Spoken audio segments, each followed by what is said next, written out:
afternoon, Yeladim, and welcome back to more Children's Torah Stories. Today, we are starting a brand new story about one of my favoritist people in the Torah.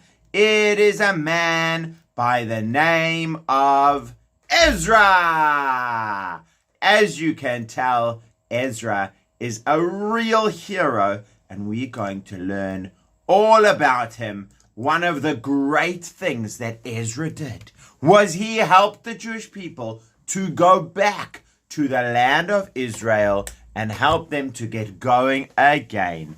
As you will remember, the Babylonians had destroyed the Beit HaMikdash.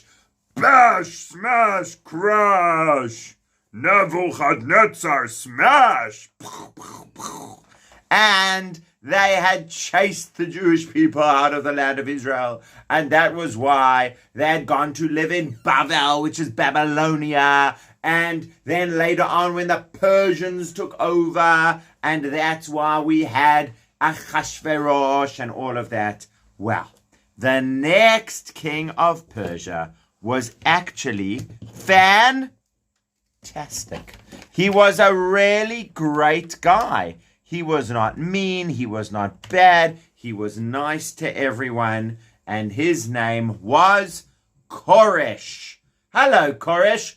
Hello, Yeladim. My name is Koresh. Some people like to call me Cyrus. Cyrus in English, Koresh in Hebrew. Which one do you prefer? Oh, I don't mind. You can call me whatever you like, as long as you don't call me late for lunch. Very funny, Koresh. Well, tell me, what is it that you want to do? I want to tell the Jewish people, Hashem, the God of heaven, has given me the giant kingdom, the Persian Empire. And I think that the Jewish people should be able to go back to Israel if they want and build the Beit HaMikdash. Let them go back and build the temple to Hashem. Won't that be a marvelous idea? Yes, Koresh, that's an amazing idea. Normally, the bosses of Persia and Babylonia said there's no way the Jewish people can go back, and you are saying that they can. I think that's fantastic. Well, thank you. So here's the story. Any Jewish people who want to go, you can go. Anyone who doesn't go, you know what? I would like you to please give presents to the Jewish people so that they will be able to have some money to go up to the land of Israel. Well, a lot of the Jewish people who heard about this got really excited, and they said, yes, we will go up to the land of Israel. And some of their neighbors gave them some things to take up, and King Koresh even gave them some amazing things to help build the Beit HaMikdash. 30 big gold bowls, 30 small gold bowls, 1,000 big silver bowls, 410 small silver bowls, 29 knives, and 1,000 other things. He gave them so much, thousands and thousands of beautiful things for the Jewish people to take with them when they went back to the land of Israel.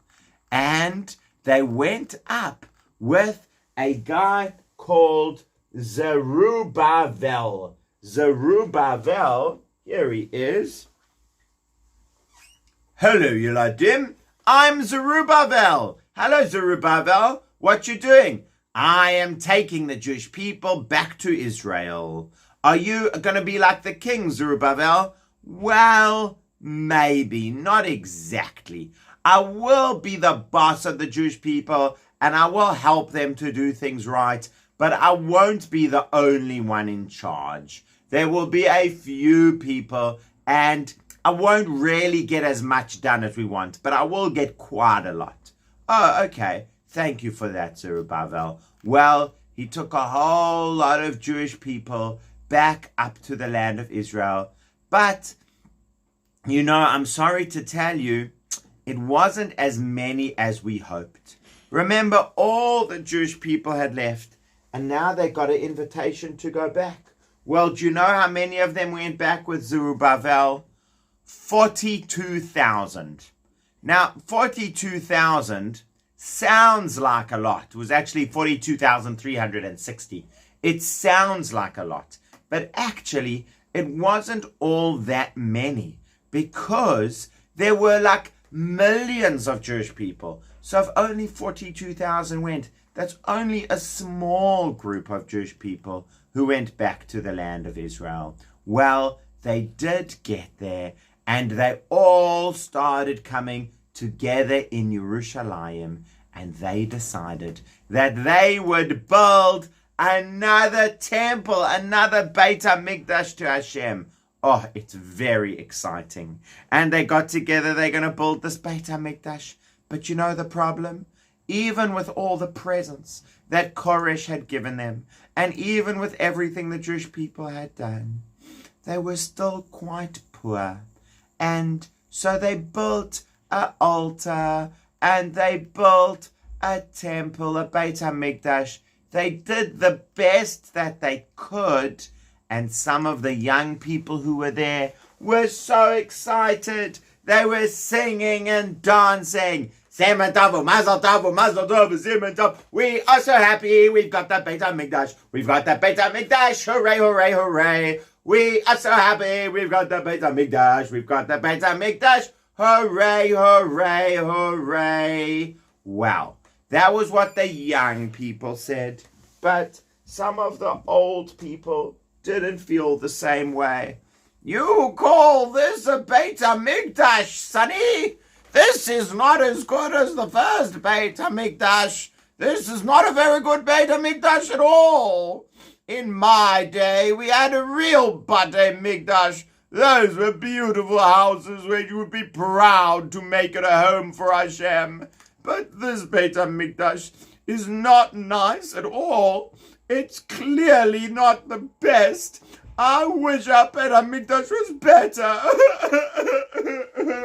And so you had some of the young people saying, hooray, hooray, hooray, and some of the old people saying, and if you were listening from afar, what would you hear? You'd just hear a big noise. And you didn't know if it was people saying hooray, hooray, or it was people saying where. There was just this giant noise, but it was a mixture of the two. It was some people saying hooray, hooray, and some people saying where. Well, there were some enemies living in the land of Israel, and they came over to Zerubbabel, and these enemies said, Zerubbabel, we want to help you build the Beit HaMikdash. We also want to give presents to Hashem, because we don't only pray to idols, we also pray to Hashem as well. Well, Yeladim, what do you think? If somebody prays to idols and to Hashem, should they be building Hashem's special home? No way, Jose. And that is what Zerubbabel said to them. I'm sorry, enemies, shmenemies. I appreciate what you're saying, but we can't have you help us. Only people who don't pray to idols can build Hashem's special home. But you can't, because you also pray to idols. I can't believe it. I'm going to make sure they can't build the Beit HaMikdash. Well, they started frightening the Jewish people. When some of the Jewish people were coming along, here I go to make the Beit HaMikdash nice. I'm going to chase you away. Run away. I'm not going to help build the Beit HaMikdash anymore. That was the kind of thing that they did. Or they went to some of the bosses of Persia and they said, "Boss of Persia, yes, I will give you some money if you will tell the Jewish people that they can't build their Beit HaMikdash anymore." "Oh, that's nice. I love money. Yes, please." Here you go. Great. Jewish people, no more building the Beit HaMikdash for another 2 weeks. Well, that was the kind of thing that started happening. And they started sending messages to the kings of Persia, because now this was after Koresh, after King Cyrus. There was a new king in Persia that you might have heard of, called Ahasuerus. And this is the letter they wrote. "Dear King Ahasuerus, please do not let the Jewish people build their Beit HaMikdash, because if you do, something terrible will happen." What did they think would happen? What would be terrible if the Jewish people will build their Beit HaMikdash? I'll tell you next time. Bye.